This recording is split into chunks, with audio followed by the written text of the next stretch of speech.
Hello, everyone. Good morning, good afternoon, and good evening, and welcome to everybody who's joined us for this much awaited panel discussion. Let me kick off this session with a paradox, which most CEOs like you are quietly dealing with today. Most always not very openly in quiet corners of your room. Our research at QKS says over the last 3 years, organizations have spent a lot of money, a lot of investments in automation. And our research says anywhere between increase in the rate of 30 to 50%. And yes, yet, even with these increased investments, nearly 50 to 70% of these automation initiatives fail to scale beyond these pilots. What's more interesting also is many of these automations work very perfectly when it comes to isolation. But the moment we hit real operations on the ground, sometimes things start to break. And so the question really we have is, can we automate or not? Absolutely not. We can automate. But the real question we have is, then why do these automations break as we try to scale them further? And that's what really the panel today is going to unfold about. We're going to move beyond pretty much the theory and talk a lot about practical experiences, what actually happens in the field on the ground, what breaks, what works, and what do senior leaders, the CEOs do things differently. So for today, we have a very terrific panel that's going to help us get insights on some of the thoughts that I just mentioned. Let me introduce our panelists, our guests to you today. We have to begin with Anna Fell, business transformation leader and owner of an advisory practice called as Aurelia. Hopefully, Anna, I pronounced it the right way. Uh, Anna Fell is a transformation leader driven by a passion for helping people and organizations generating value through cost saving opportunities and achieve meaningful progress in adopting change and succeeding in new ways of working, bringing together business strategy, technology, and execution across diverse streams and cultures. Anna is also the founder of Aurelia, as I mentioned, an advisory practice dedicated to guiding companies in designing, validating, and delivering transformation programs that create human centered impact. So, do look up for Anna on LinkedIn and you can connect with her to hear more about her advisory practice, Aurelia. With me also is Diego Borquez. Diego is a senior transformation and operational excellence leader with a career focused on making strategy actually work. He has led complex processes, automation, and governance initiative across variety of industries. Diego brings a practitioner's perspective and mindset where the real friction is, what governance structures hold under pressure, and how organizations can standardize before they automate. Both Diego and Anna carry a wealth of experience. I wish I could go and talk a lot about their achievements, but we are going to bring that through the questions that I'm going to pose to them. Both bring, as you would have heard from my introductions, very different, very diverse perspective, but they are very complementary to each other as well. Their perspectives on scaling automation in complex environment, both from a European and a Latin American perspective, is going to be very, very handy for us today. So let me straight get into it. I'm as excited as ever. I'll be moderating the session across typically four themes if I can. One is we are going to talk a little bit about the ground reality check. What's really happening on the ground? What is really breaking as organizations start to scale automation? The second aspect we are going to talk about is really around design principles. How do we really avoid fragility in the marketplace? We're then going to switch gears a little bit into looking at execution discipline, lessons from the field. And I'm really going to grill Anna and Diego really about their experiences from their experiences on the field. And lastly, but most importantly, we are going to put up a little bit of a leadership lens, as I call it, the future operating models, and what do the C-level, the CEOs must really rethink to make this work. So to begin with, Anna, let me start with you, if that's okay. Anna, From an SAP-led transformation lens, and you have had a lot of experience leading large-scale SAP programs in a very complex industrial environment. What is the first thing that breaks, in your opinion, when automation moves from pilot to enterprise scale? Is it really technology? Is it process integrity? Is it governance? Or is it a combination of all of it? First of all, thank you for having me today and welcome everyone. Answering in short, I think it's governance that first is an issue when we are trying to move our small scale automation that we tested on one business process or limited scope to a large scale adoption. It isn't only the resources that are involved in making it happen Mm-hmm. from organizational standpoint, but it also the alignment of the business process, and that's where integrity comes into the picture. Standardization of the business process across all the business locations of the organization, that comes an issue. A lot of workarounds that are, let's say, being still looked at Mm-hmm. or executed while the automation is already there. Not sufficiently handling exceptions once automations are built. And all of this is, of course, part of, I wouldn't call it failure, but Mm-hmm. I would call it inconsistent study or feasibility study that you need to do when you move to enterprise level. And I don't only mean data itself, the presence of data and the clearance of data, in fact, Mm-hmm. but also the amount of business processes and amount of resources and organizational change that needs to happen alongside with delivering automation at a large scale. Yeah, no, I think, Anna, thank you very much. That was very interesting. In fact, I actually posted only technology, process integrity, and governance, but so very insightful of you that you also brought in kind of that organization element, which I thought was missing in my question. So really very insightful, Anna, and thank you very much. I think, Diego, let me bring you in here, with your experience with, distributed, logistics environment, LATAM, very, very complex market, where variability is very high, I assume. What tends to fail first, in your opinion, when automation is introduced? Is it kind of the process standardization that creates the challenge, data quality, or is it really kind of the frontline adoption? And if you can throw some light on that. First of all, again, thank you, Devendra and Anna. Pleasure to meet with both of you, and thanks for the opportunity to invite me to this panel. So I think I'm a little bit aligned with what Anna mentioned. I think it's a matter of standardization. In Latin America, as you pointed, Devendra, Mm-hmm. it's a complex market, and we tend to think that everything is standardized, but in reality, I would say it's more an illusion. The process Mm-hmm. might seem like it's ready to be automated, but we have a lot of exceptions that are kind of the norm. So when we try to scale, the friction comes here.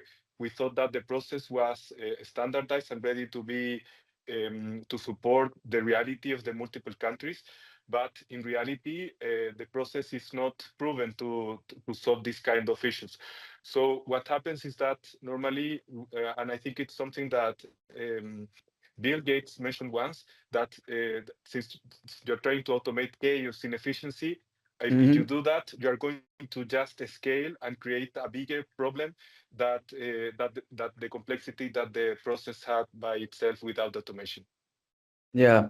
No, thank you, Diego. And Diego, both what you and Anna kind of called out, what I'm hearing is that automation just doesn't fail in design and technology. I think what you guys are both calling out is it fails in real world complexity. And I think we as leaders, we try to just focus on the technology aspect, but there are too many facets around the technology. The real world adoption is what creates the complexity, right?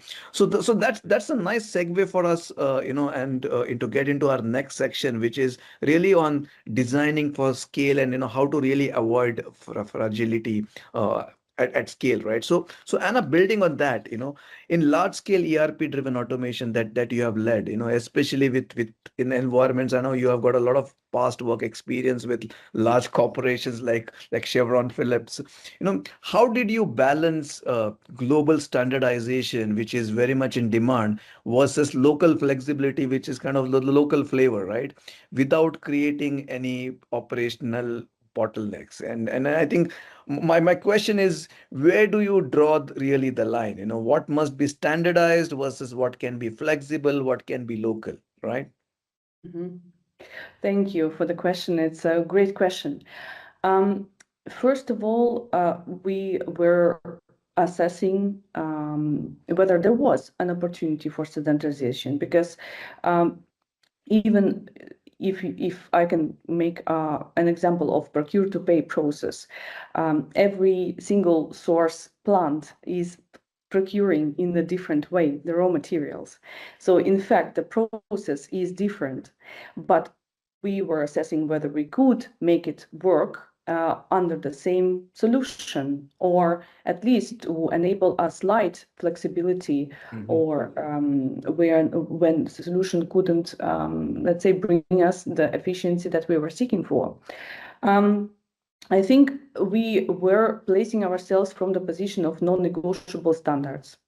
And these were as a benchmark taken into account when we locally were thinking about some enhancements, some Mhm. new way of working on the existing processes. Um, what helped also is that enabling that local flexibility through Mhm. rights, so decision making, giving that authority to make local decisions on existing business processes. So certain tools and technology was implemented on top of existing standards. So that helped to avoid disruption of operations at a day-to-day basis, and it enabled also to make the process more efficient. So yes, standardization as a global template was kept, Mhm. but with local adjustments. So that was possible. That was a little bit more, expensive to implement, but it was fulfilling the business requirements of local entities. Yes. Yeah, yeah, Anna, I think that this is very, very helpful. So what you are saying is don't compromise on the global standards. Make sure they are firmly embedded into your base, but at the same time, give the authority and the license to make that tweaks based Yeah. on any local flavor that comes in, so that your automation at scale continues to happen. Because the more you try to implement your global standards in a local, let's say a local regulated market, there Mhm. your automation can kind of tend to break, because you are not taking into account the local laws of the land, if I can, right? Absolutely. That, yeah, Yeah. okay, good. Yeah. So Diego, then from your perspective, and again, Anna talked a little bit about from a European perspective, your role across LATAM and more specifically Pacific international lines, right? I think I want to draw your experience for the audience from that across multiple countries and realities.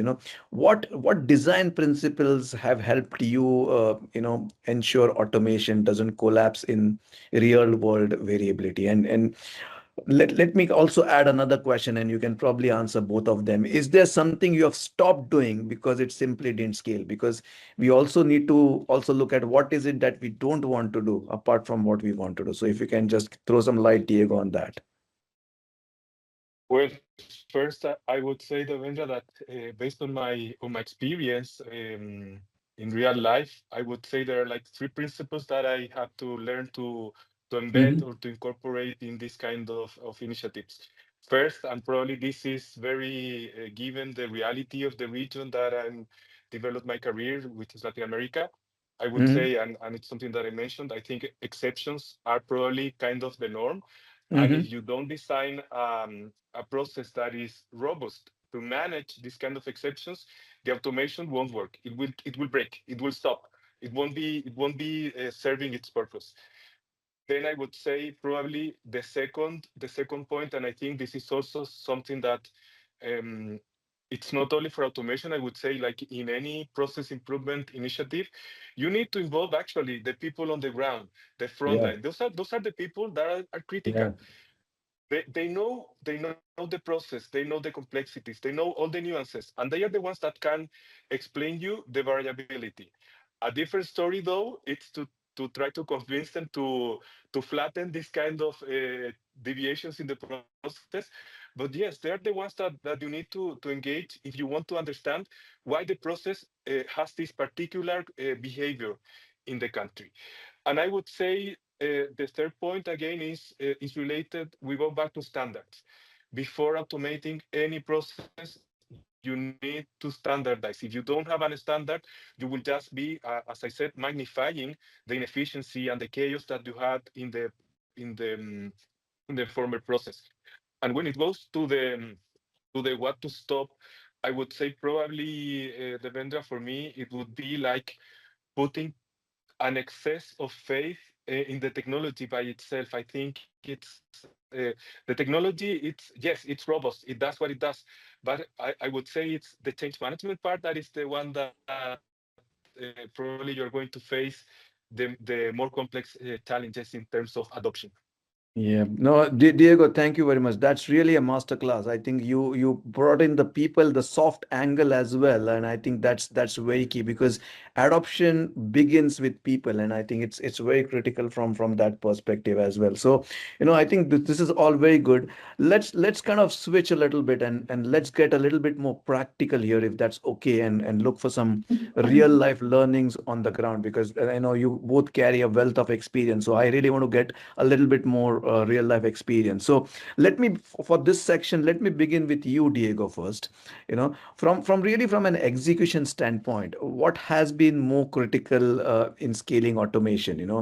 Is it the technological capability or is it the change management at the front line? And you kind of alluded to that a little bit in your previous response, but if you had to Yeah. just pick, Diego, just one lever, and I'm making it a little bit more tougher for you here, but if you had to Mm. pick one lever that most organization underestimate out of the two, the technology and the change management piece, what would that be and why? If you can throw some light on that, and it's a nice build up to your previous response.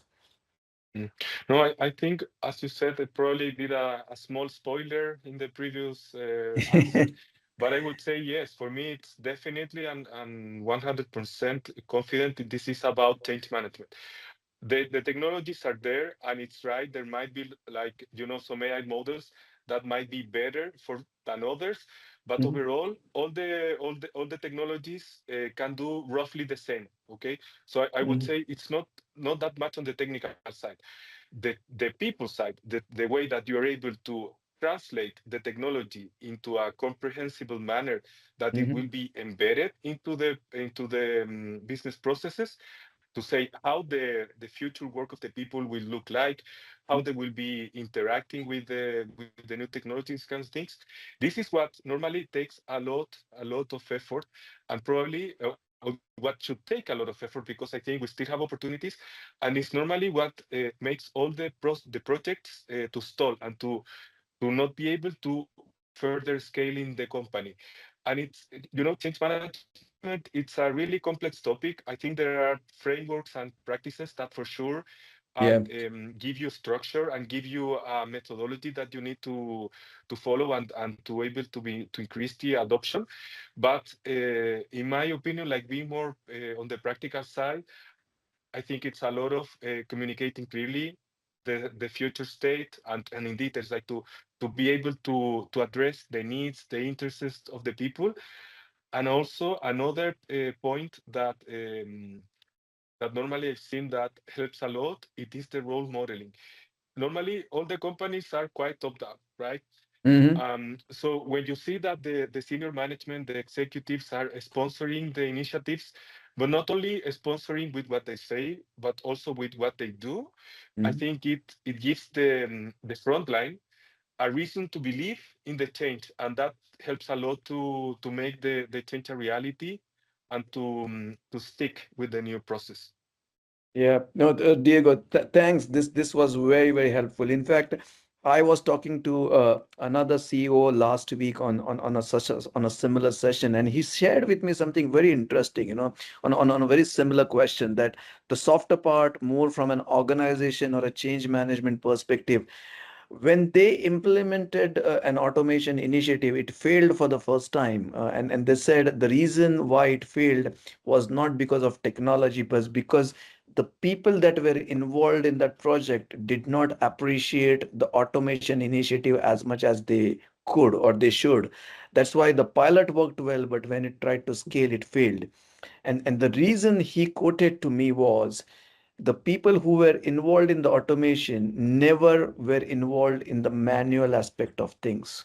So they never appreciated the value behind the automation. So when the project failed and then they restarted the project, they involved people who actually were doing the manual work at that time. So they could give the real value and inputs in the automation perspective. So if it's an invoice automation, they picked up a person who was actually entering invoices manually, so that that person was in the best seat to automate the end-to-end process. Yeah, if I may add Yeah. to what you were saying, Diego and Devendra, I also had a lot of well, reaction response of the organization towards automation of automation initiatives that were coming, Mhm. and one of the main triggers is that even even when people are on the side of hands-on, they Mhm. aren't always appreciating automation. And this is due to the uncertainty that comes with it. Mhm. And when that's why just support further what you were saying, Diego, about change management, how much important that science in times of any business transformation initiative that you deliver. This is one of the core tasks that need to be actually delivered simultaneously, Yeah. because yeah, if organization isn't walking the same path with the organization, I mean, if employees are not walking the same path with the organization, you cannot expect full adoption. Yeah. So that No, can end absolutely. up not the way you expect. No, thank you, Anna. And actually, you made my life a little easier for the next couple of seconds, because my next question for you is specifically that. We talk a lot about success, we talk a lot about getting things done, but I think we've all as leaders learned through our failures and through the hard lessons as we get in life, right? So my next question, Anna, is specifically, what is, if you had to pick up one hard lesson, just one hard lesson from the field, where a specific automation of yours looked very successful on paper. It looked good in the boardroom, in the drawing room, but created a downstream operational disruptions when it's hit live operations. I'm sure eventually you as a successful leader did fix it, but I just want to go through that experience, that something you designed on paper or on a PowerPoint looked cool, but it really failed on the ground, and then eventually you came back and fixed it. But I want to hear that part where it failed and how did you fix it.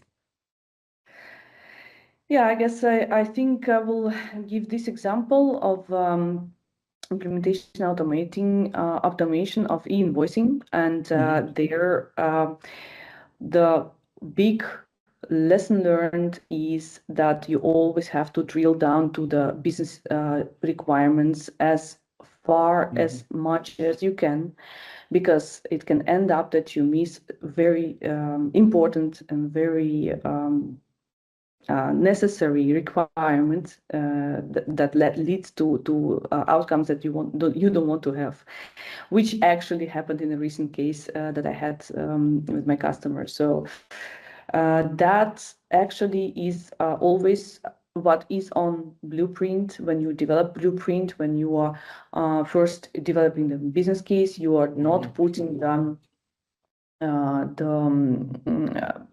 full detailed assessment next to it. You only speak in numbers and in you speak in value. You understand why do we do it, how can we deliver it, and you, let's say, prove the value that it's necessary to implement, or it's a governmental requirement like in this case. But the requirements on the other side, so being hands-on is as important as being strategic. That's what Oh, actually is an important insight for me from the last time. Yeah. yeah. No, Anna, thank you very much. This is a great lesson. And if I were to conduct a class on this topic in the future, I already take your approval that I can steal your lesson and share it with my students because this is so very relevant. Thank you. Yeah, thank you. Yeah, Diego, I'm gonna switch over to you once again, but I think we've talked a lot about the past. We have talked a lot about operations and tactical. I just want to elevate the discussion to a slightly higher level in terms of leadership, right? So, what should be the future? We have talked a lot about the past, but what I really want to switch over is to the future operating model. What should COOs, what should be CXOs really start rethinking, so really shifting the focus to a more leadership lens rather than an operational lens. So Diego, if you had the license to kind of redesign your entire operating model for an automation first execution, if you were given by your company every all the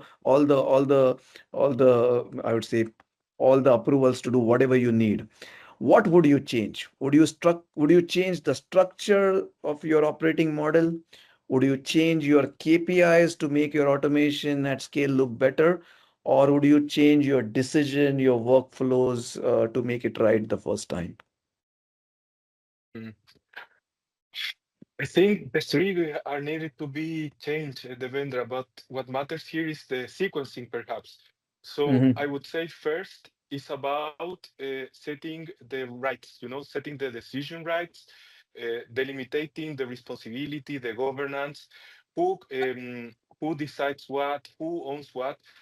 Normally, and I think this is maybe that happens a lot in the industries that I work for.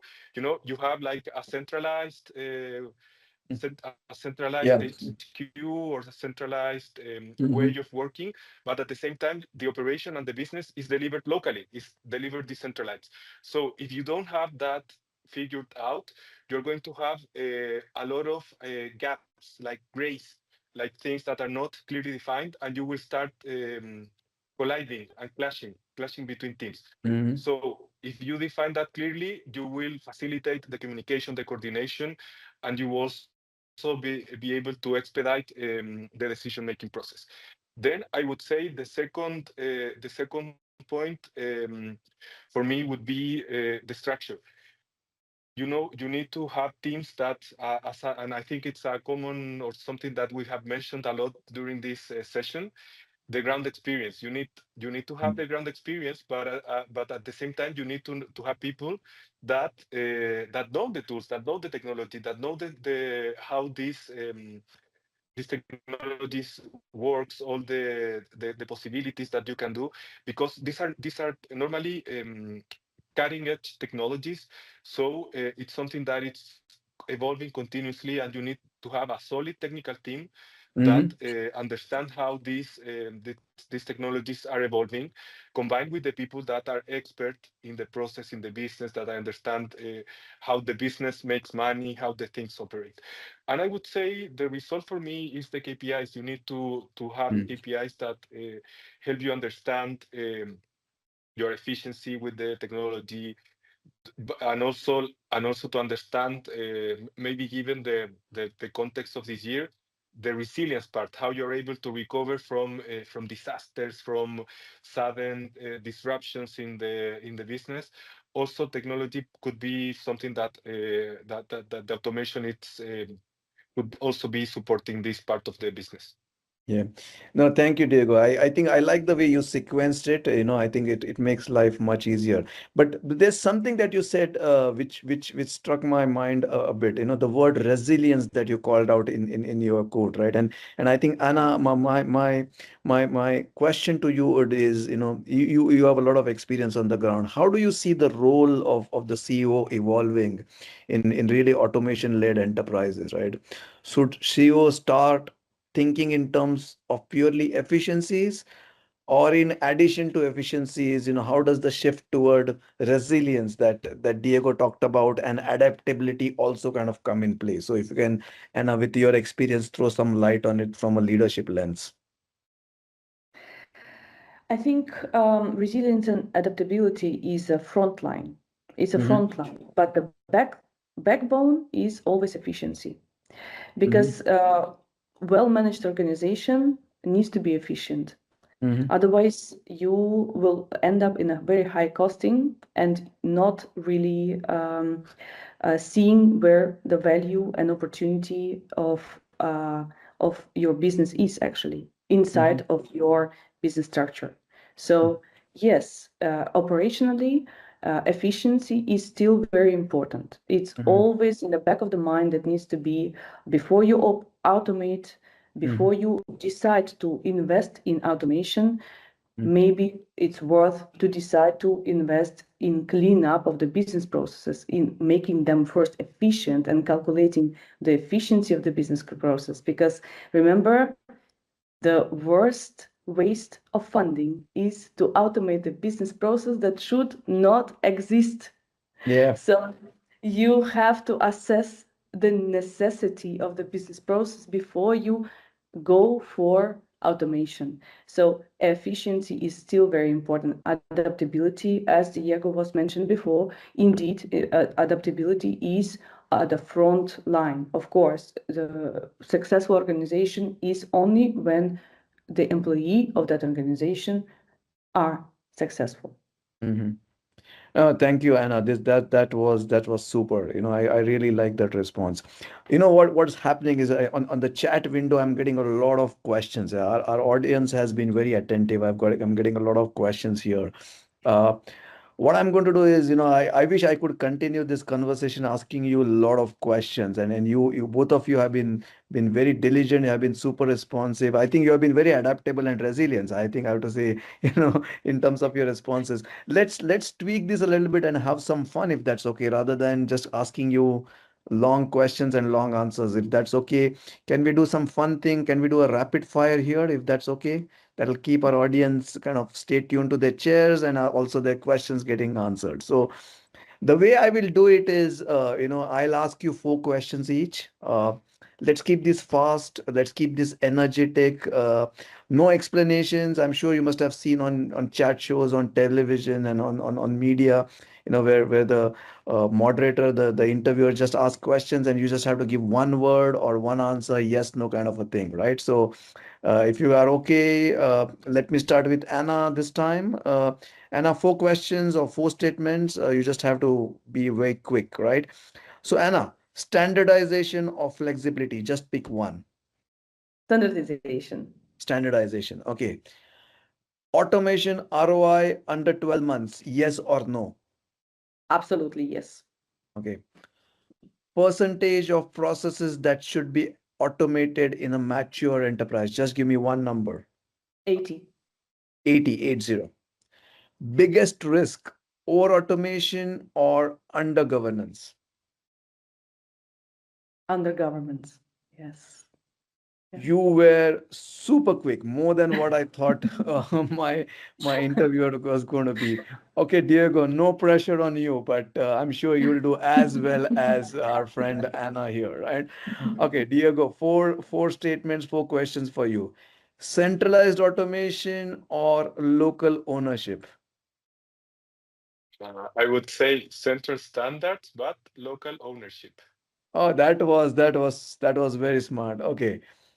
Is data readiness overrated? Yes or no? No. No. Okay. Percentage of automation failures due to people versus due to tech? I would say people say 70, 80, say Okay. 20, 30. By tech, and I think that that kind of answers the theme of the panel, right? It's not always just tech. We got to look at other things. And last, Diego, one word for completing my statement: automation today is dash dash. One word.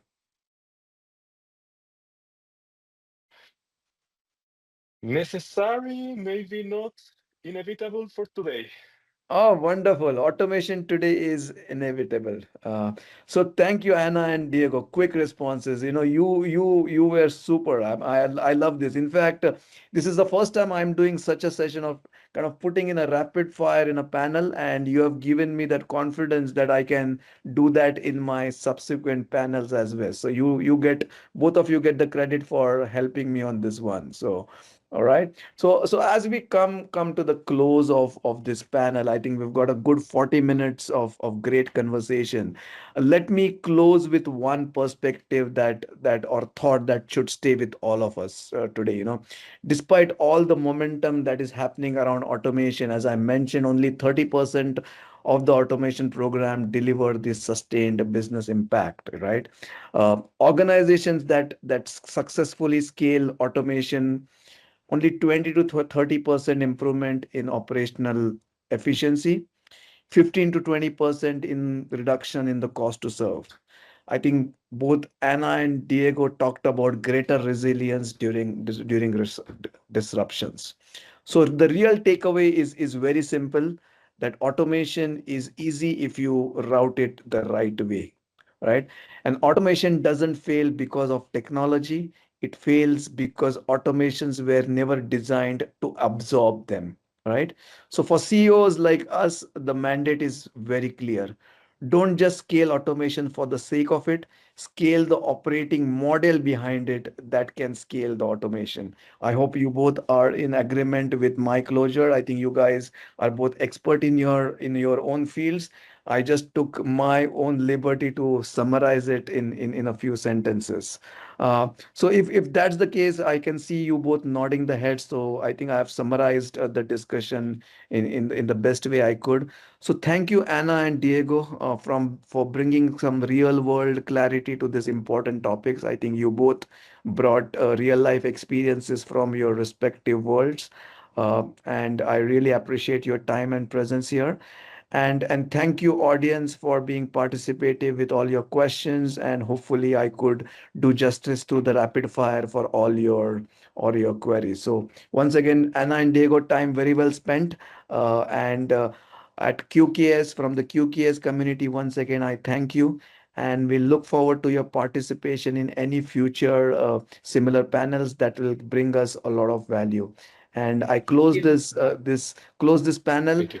with wishing both Anna and Diego a lot of continued success in all your professional and personal endeavors. With that, I take your approval to close this panel. Thank you very much. Thank you so much.